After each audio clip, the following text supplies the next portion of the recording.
Papito Dios, en esta noche te damos gracias porque nos permite reunirnos de nuevo, Señor. En esta noche queremos pedirte que nos des la disposición, que podamos estar tranquilos, que podamos estar descansados. Y en esta hora, Señor, te pedimos que sea ese tiempo únicamente para ti, solo para ti, Señor. Tú eres lo más importante y aunque estemos cansados o tengamos más situaciones o problemas o enfermedad o lo que sea, Señor, te pedimos que en esta hora sea solo para ti y solo para ti, Señor.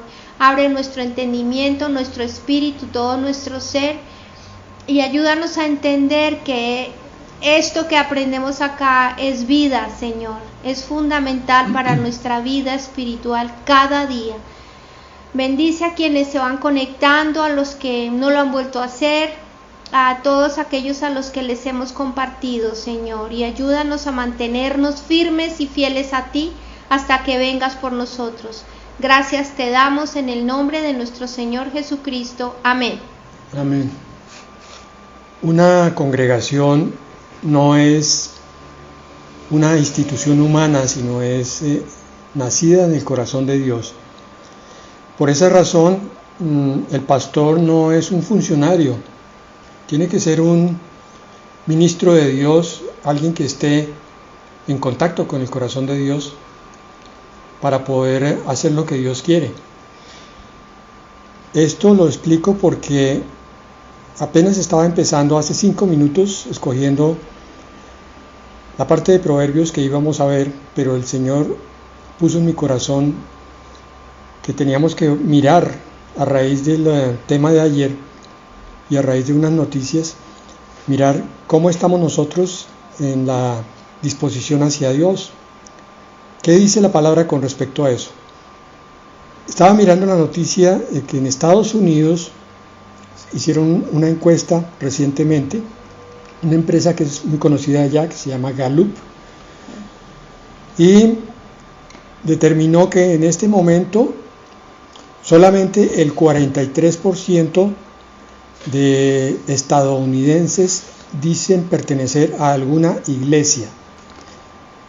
Eso obviamente distribuido entre las iglesias musulmanas que en este momento están tomando muchísima fuerza allá, las iglesias católicas que también han tomado mucha fuerza desde la presidencia de John F. Kennedy por los años 60 del siglo pasado, y las iglesias cristianas obviamente están disminuyendo su número de congregantes. En Estados Unidos, un país que era mayoritariamente cristiano por allá por 1950, más o menos el 70, el 80% de los estadounidenses pertenecía a alguna iglesia cristiana, como las conocemos nosotros. Solamente un pequeñísimo porcentaje, un 20, un 30, menos de un 30 eran católicos. Como les digo, eso se cambió en la mitad del siglo pasado. Pero la situación es crítica en este momento, porque querría decir que solamente, como bien que vayan las cosas, un 30% de la población en este momento es cristiana.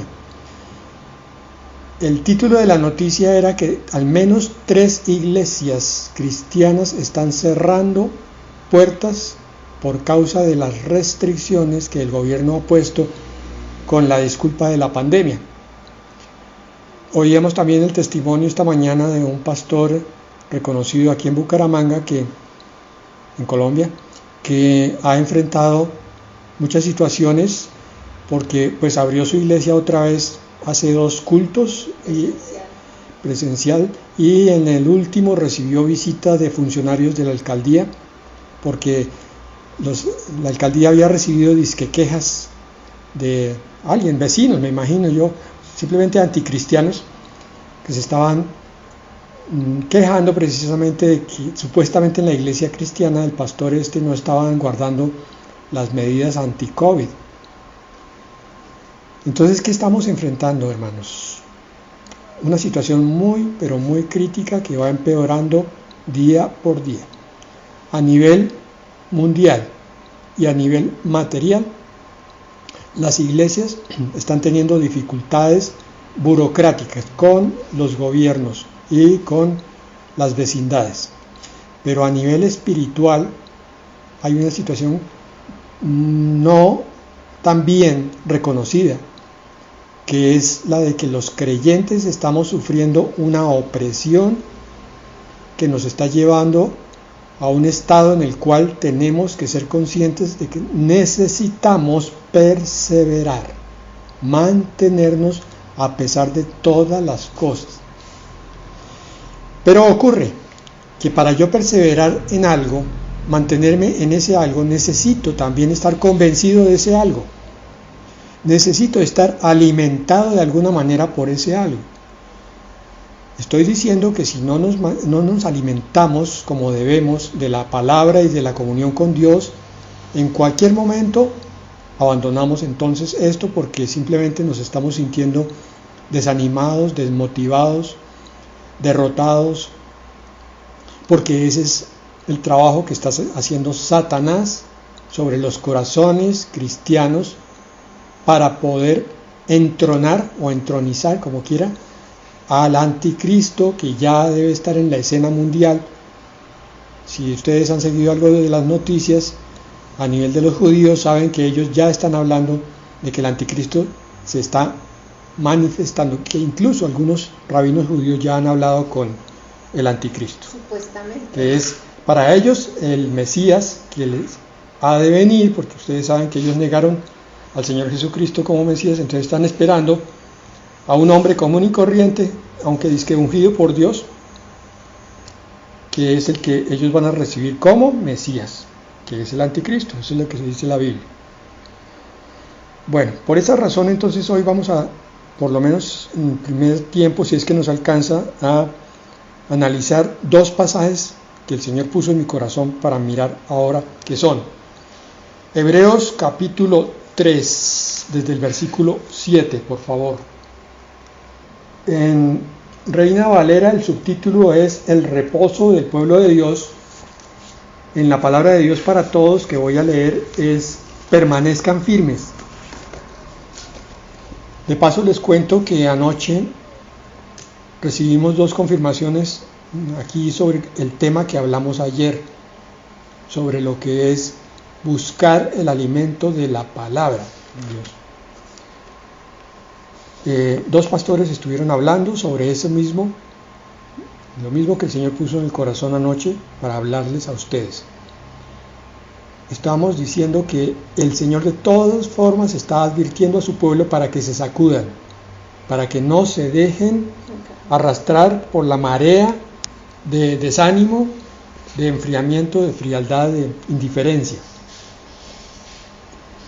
Dijimos Hebreos 3:7. Voy a leer, como dije, la versión Palabra de Dios para todos. Versículo 7. Pues el Espíritu Santo dice: si escuchan hoy la voz de Dios, no se opongan como antes, cuando se rebelaron contra Él, el día que lo pusieron a prueba en el desierto. Esta es una palabra tomada del Antiguo Testamento, donde el Señor exhorta al pueblo de Israel a que no lo tiente en el desierto a Dios. Cuando el Señor hacía tantos milagros con ellos, les daba pan y ellos pedían carne. Cuando el Señor les daba el maná del cielo, el pan que viene del cielo, y ellos, hastiados del sabor del maná, clamaron a Dios pidiéndoles carne, y Dios les mandó codornices hasta que les supo a feo. Versículo 9. Durante 40 años sus antepasados vieron las obras que hice en el desierto, sin embargo me pusieron a prueba. Se me agotó la paciencia que les tenía, y por eso me enojé con ese pueblo, dije. Sus pensamientos siempre están equivocados y nunca han entendido mis enseñanzas. Ok. Miren cómo esta palabra viene a exhortar. Acordémonos que Hebreos está en el Nuevo Testamento.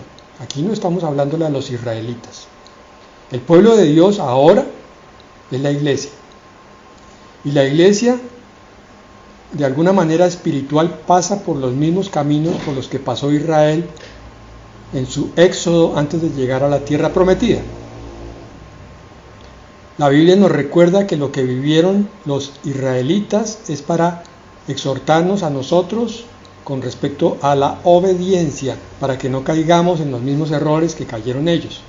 Entonces, la palabra de Hebreos nos exhorta a que, miren lo que dice ahí, si Dios les habla hoy, si hoy escuchan la voz de Dios, si Dios les habla de cualquier manera, una predicación o la lectura de la palabra, no se opongan como antes. Esto está presuponiendo un corazón rebelde. Y nosotros hemos estudiado en profundidad ese fenómeno, y es el de que el creyente tiene que luchar en su naturaleza espiritual, que busca a Dios, contra su naturaleza carnal, que no lo quiere buscar. La rebelión contra él proviene de que está muy fuerte la carne en el creyente. Lo que decíamos ayer. Estamos alimentando mucho la carne con demasiadas cosas del mundo, y entonces el espíritu está descuidado, no está siendo alimentado con la palabra y con la comunión. Por tanto, la carne empieza a ganarle el pulso y empieza a surgir la rebelión, y por tanto el desgano, el aburrimiento, la jartera de oír la palabra de Dios. Y el Señor dice: he dado suficientes pruebas, cuando dice, durante 40 años sus antepasados vieron las obras que hice en el desierto. Yo le doy a mi pueblo, dice el Señor, pruebas de que soy Dios y que yo los cuido. Les doy pruebas que cuando ellos se someten y se acogen a mí, yo los bendigo.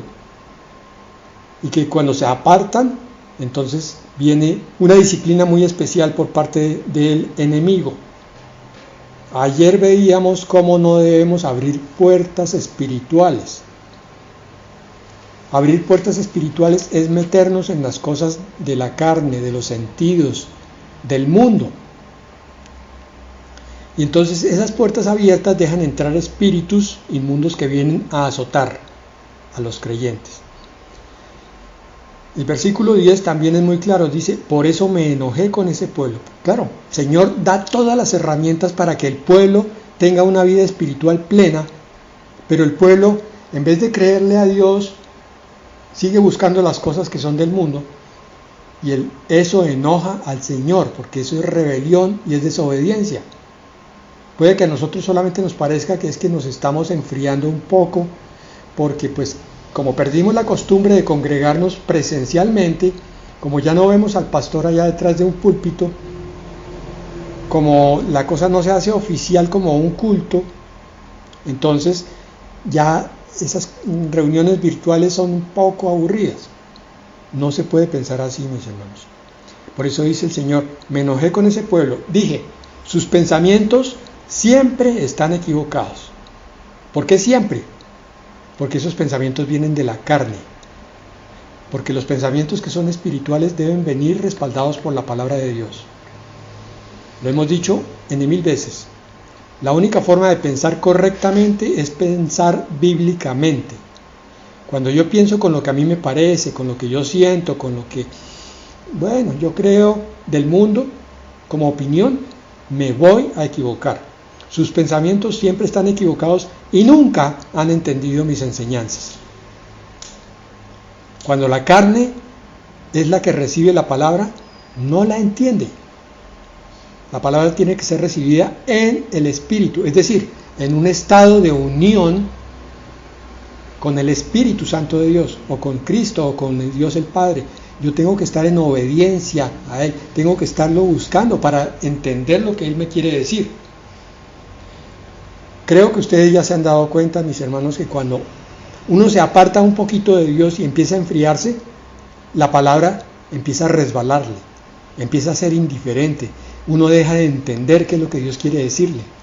Aquí está: nunca han entendido mis enseñanzas. Versículo 11: como estaba enojado, hice una promesa: este pueblo nunca entrará a disfrutar de mi reposo. Y esta palabra es crítica, porque el reposo de Dios son varias cosas. En primer lugar, ya sabemos que es la vida eterna. Está hablando aquí de que un pueblo que es tibio probablemente no es salvo. Un pueblo que se mantiene tibio. Yo no estoy hablando del cristiano que venía bien y de pronto sufrió una crisis y se apagó momentáneamente, pero vuelve al poco tiempo.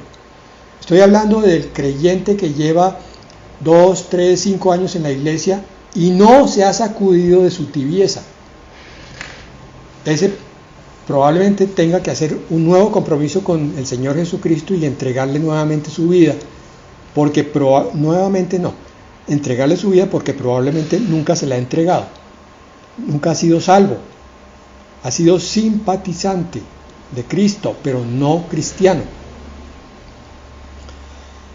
El primer reposo entonces es la salvación eterna y definitiva, el cielo.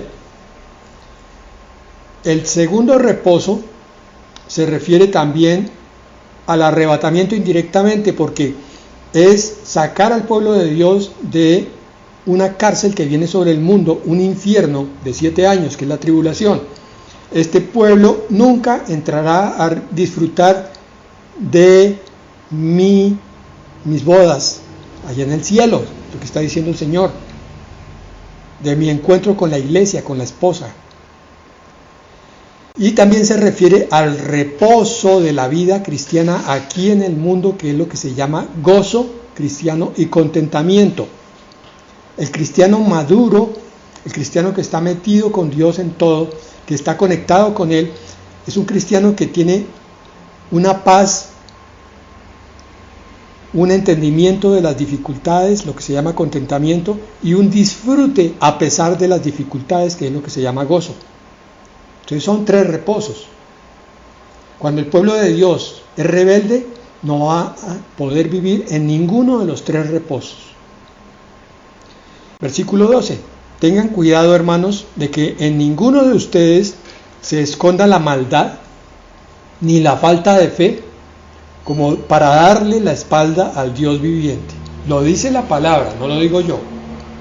Cuando se le da la espalda a Dios, dice aquí, hay 2 causas: pecado, maldad o iniquidad. Y por otro lado, falta de fe. Como dice el versículo 12 en Reina Valera: mirad, hermanos, que no haya en ninguno de vosotros corazón tan malo e incrédulo que se aparte del Dios vivo. Entonces, maldad como pecado escondido, pecado no confesado, pecado no entregado a Dios para que Él lo quite, y falta de fe, falta de creer en la palabra de Dios, falta de confiar en Dios. De alguna manera eso es un pecado que todos tenemos que confiarle al Señor. Padre, a veces tú nos hablas y puede que en el momento no digamos, no, yo no creo, pero cuando vamos a vivir esa palabra, no sale adelante tu palabra en nuestra vida porque no la creemos. Versículo 13. Al contrario, anímense unos a otros todos los días mientras todavía exista este hoy. Eso es lo que yo estoy haciendo aquí con ustedes.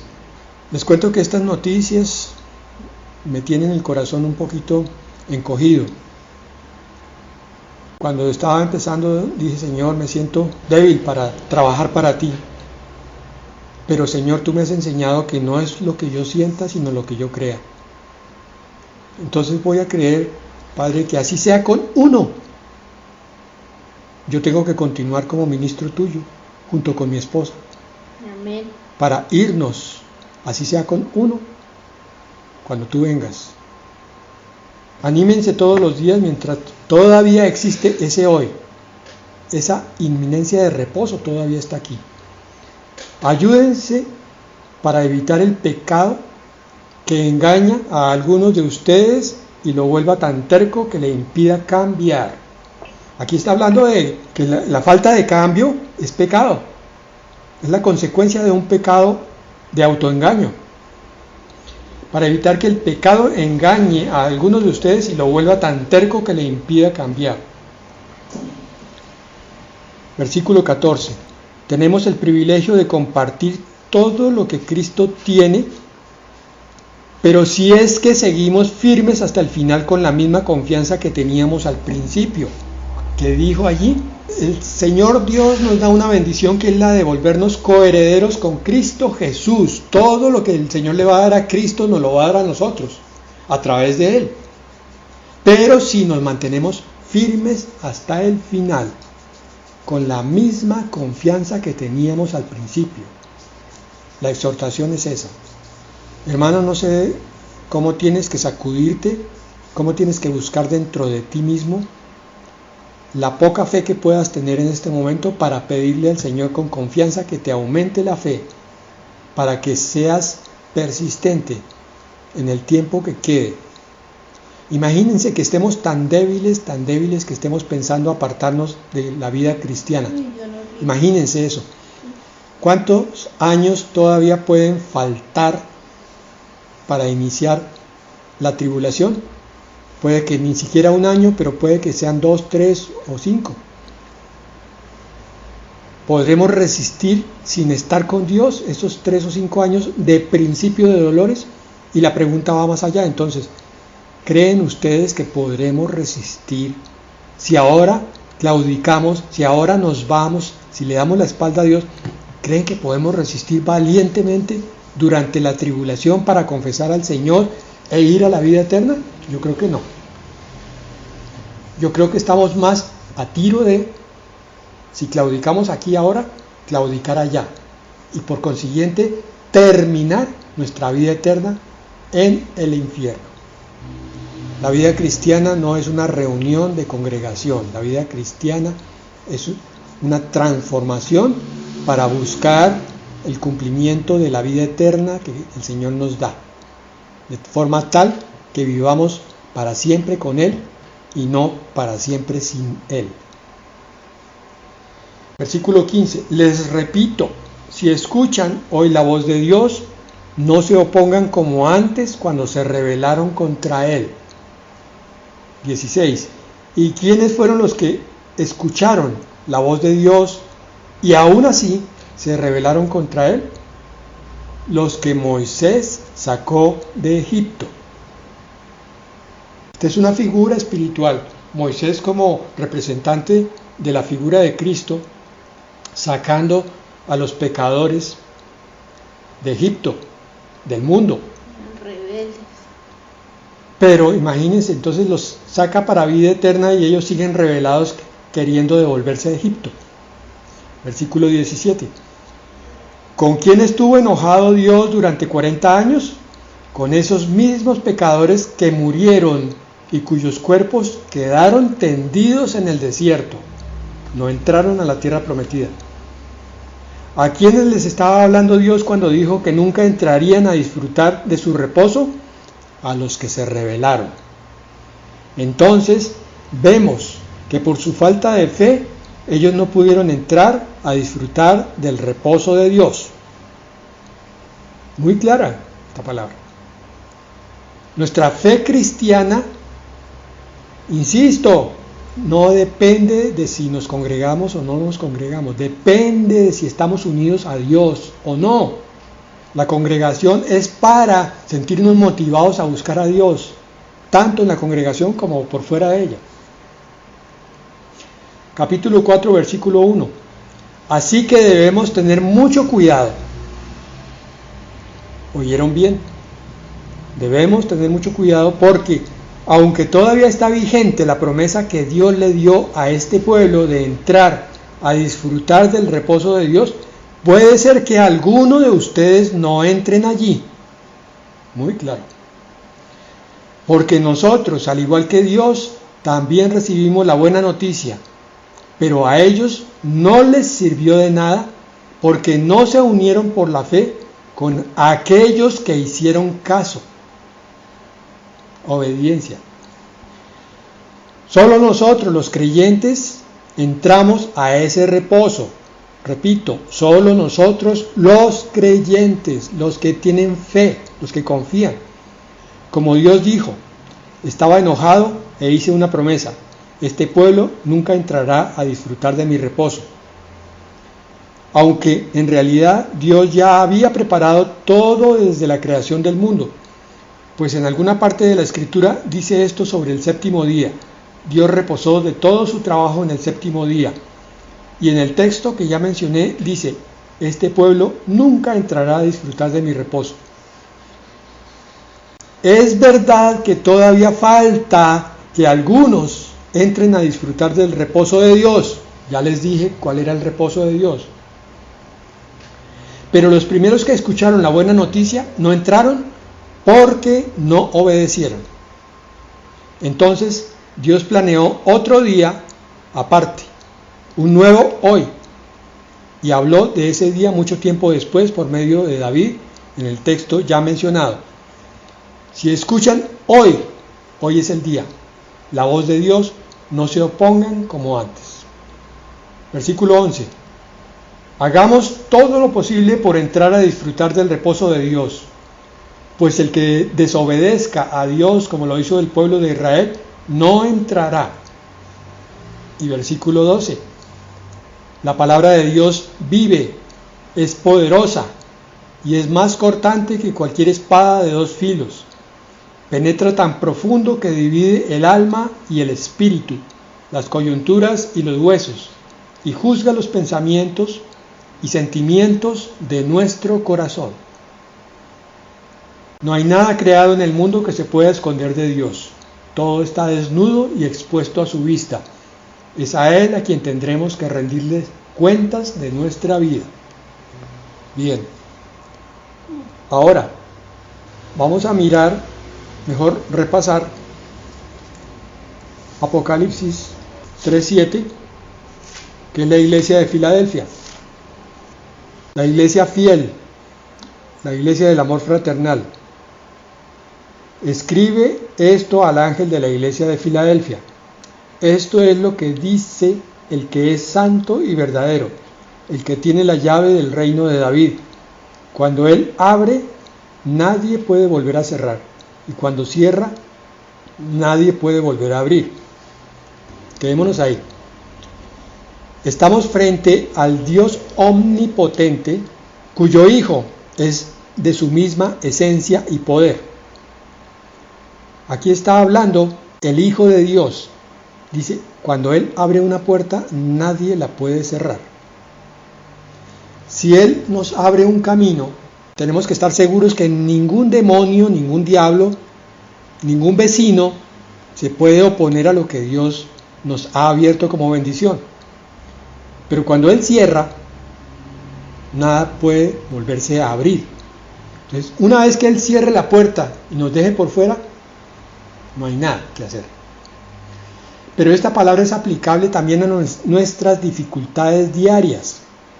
Cuando yo creo en este Dios que es Jesucristo, el Hijo de Dios, con ese poder para abrir y no volverse a cerrar, entonces le digo, Señor, cualquier dificultad que yo esté teniendo en este momento te la presento para que tú abras las puertas que corresponde, para que yo pueda cumplir lo que tú quieres para mí.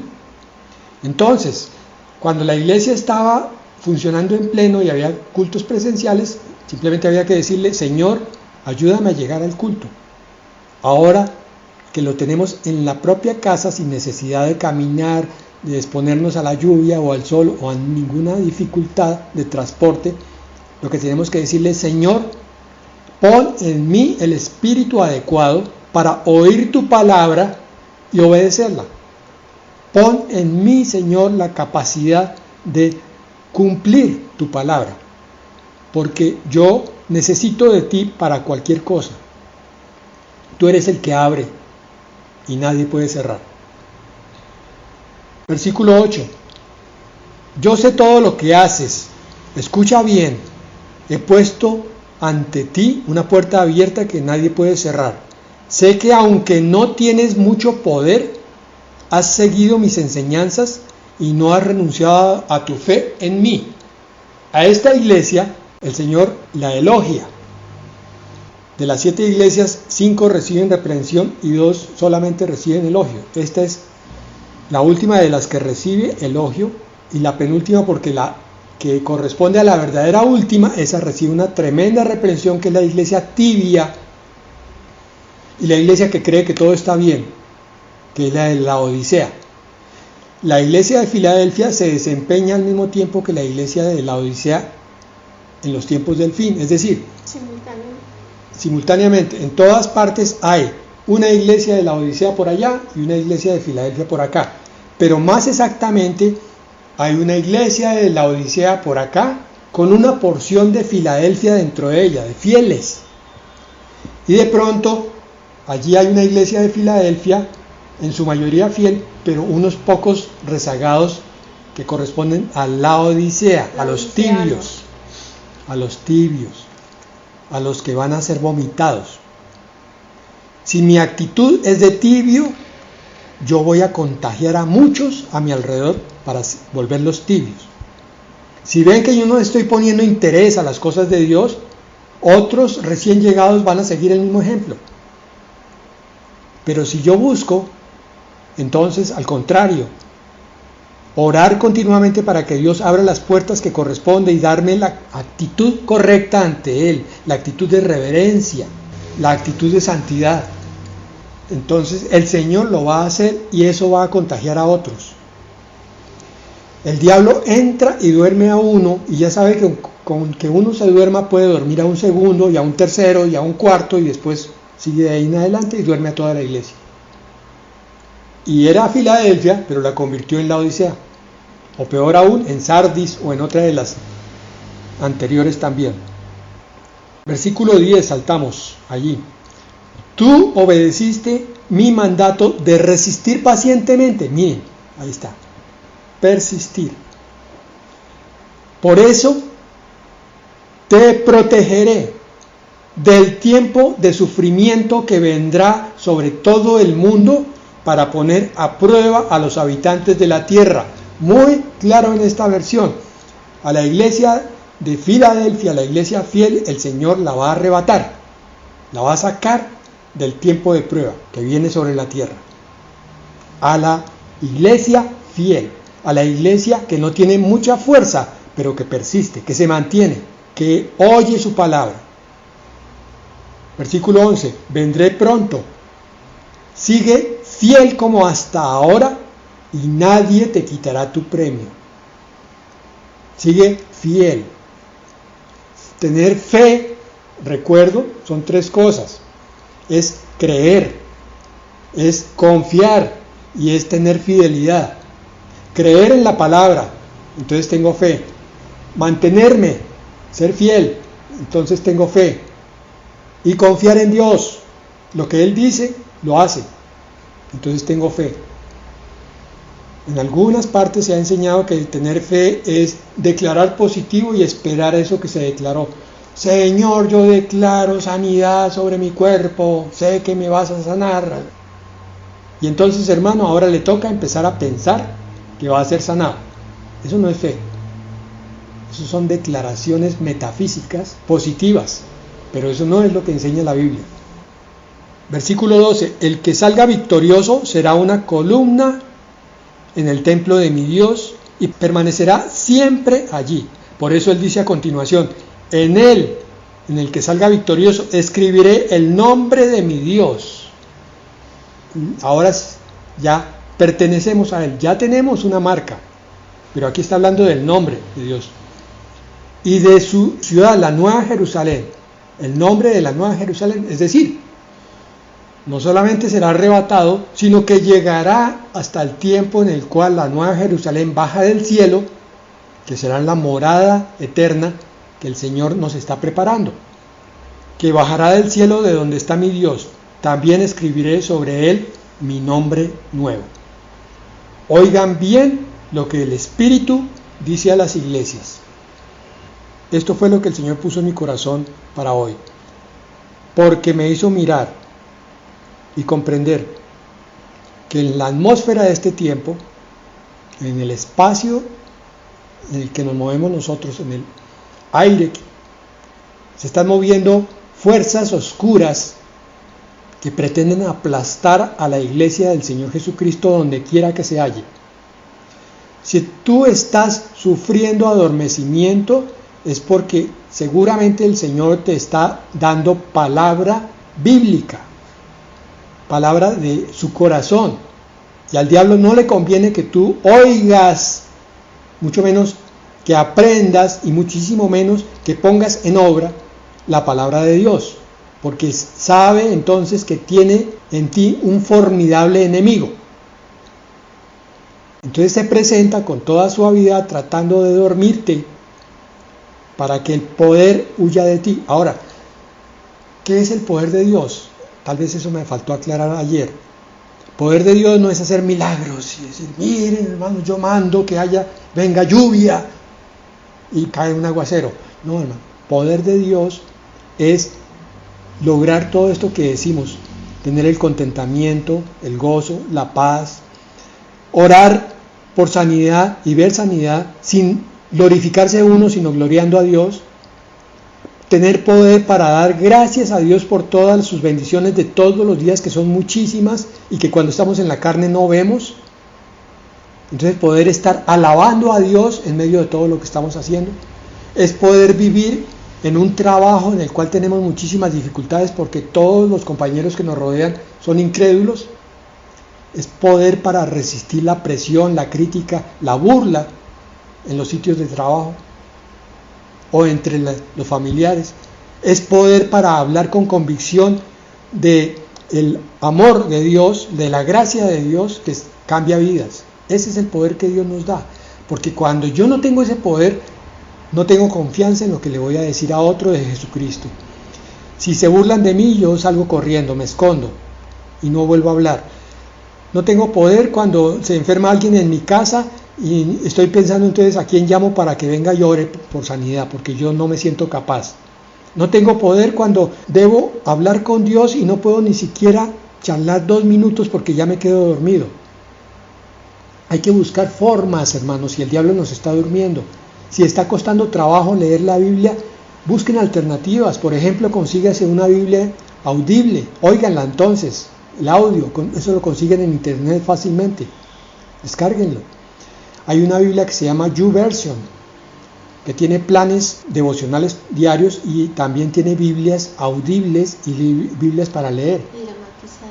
Y Biblias dramatizadas donde nos cuentan como un cuento lo que es toda la escritura. Entonces uno está pegado a esa audición. Busquen alternativas, no se queden paralizados y mucho menos dormidos. Oigan lo que el Espíritu dice a las iglesias. Amén. Vamos a orar. Padre, confiamos en ti, Señor. Tú eres Dios todopoderoso. Eres Dios omnipotente. Eres Dios dueño de todas las cosas y de todas las circunstancias. Amén. Padre, creemos que tú puedes hacer cualquier cosa por aquellos que creen en ti, que esperan en ti, que confían en ti, Señor. Así que, Padre, ahora, como ayer, yo te pido que derrames tu espíritu de fe en los que están dudando, Señor.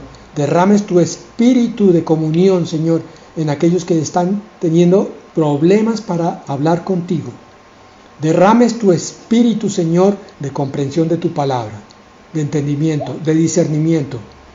Tu espíritu, Señor, sintamos tu poder, tu presencia, una renovación de nuestro cansancio, una renovación, Señor, si es que estamos emperezados. Padre, en el nombre de Jesús, pedimos ese milagro sobre todos los que oigan esta palabra en el nombre de Jesús. Amén, Señor. Amén. Gracias, Padre Santo.